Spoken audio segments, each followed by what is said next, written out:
ഒറ്റപ്പാലം വരോടിൽ യുവാവിനെ കുത്തിപ്പരിക്കേൽപ്പിച്ച കേസിൽ പ്രതികൾ പിടിയിലായിട്ടുണ്ട്. പനമണ്ണ, അനങ്ങനാടി, വെള്ളിനേഴി സ്വദേശികളാണ് പിടിയിലായത്. കൊലപാതക കേസിലെ സാക്ഷികളെ ഹാജരാക്കാൻ സഹായിക്കുന്നെന്ന വൈരാഗ്യത്തിൽ വരോട് സ്വദേശി രാഹുലിനെയാണ് കുത്തിപ്പരിക്കേൽപ്പിച്ചത്.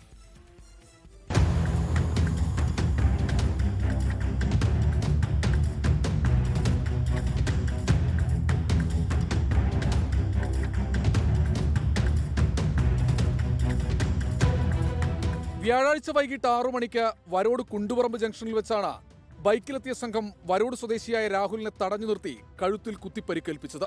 രാഹുലിന്റെ സുഹൃത്തായ പ്രജീഷിന്റെ ജ്യേഷ്ഠൻ പ്രശാന്ത് കൊല്ലപ്പെട്ട കേസിന്റെ വിചാരണ ജനുവരി 5-ന് ഒറ്റപ്പാലം കോടതിയിൽ ആരംഭിക്കാനിരിക്കെയാണ് ആക്രമണമുണ്ടായത്. ഈ കേസിലെ പ്രതികളായ വിജീഷ് കുമാറിനും ഷിജിലിനുമെതിരെ സാക്ഷികളെ കോടതിയിൽ ഹാജരാക്കാൻ രാഹുൽ സജീവമായി രംഗത്തുണ്ടായിരുന്നു.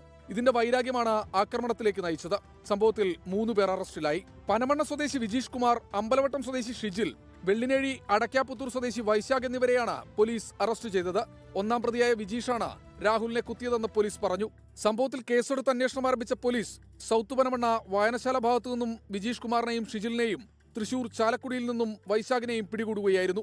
രാഹുലിനെ കുത്താൻ ഉപയോഗിച്ച കത്തിയും പോലീസ് കണ്ടെടുത്തു. പ്രതികൾ സഞ്ചരിച്ച വാഹനവും പോലീസ് കസ്റ്റഡിയിലെടുത്തു. നിലവിൽ വിജീഷ് കുമാറിന്റെ പേരിൽ 5 കേസുകളും ഷിജിലിന്റെ പേരിൽ 3 കേസുകളുമുണ്ടെന്ന് പോലീസ് പറഞ്ഞു. പരിക്കേറ്റ രാഹുൽ അപകടനില തരണം ചെയ്തു. 24 പാലക്കാട്. ലോകത്തെവിടെയായാലും ഏത് സമയത്തും 24 വാർത്തകളും ഓഗ്മെന്റഡ് റിയാലിറ്റി പാക്കേജുകളും എക്സ്പ്ലെയിനറുകളും വിശദമായി കാണാൻ ഞങ്ങളുടെ യൂട്യൂബ് ചാനൽ നിങ്ങൾക്ക് സബ്സ്ക്രൈബ് ചെയ്യാം.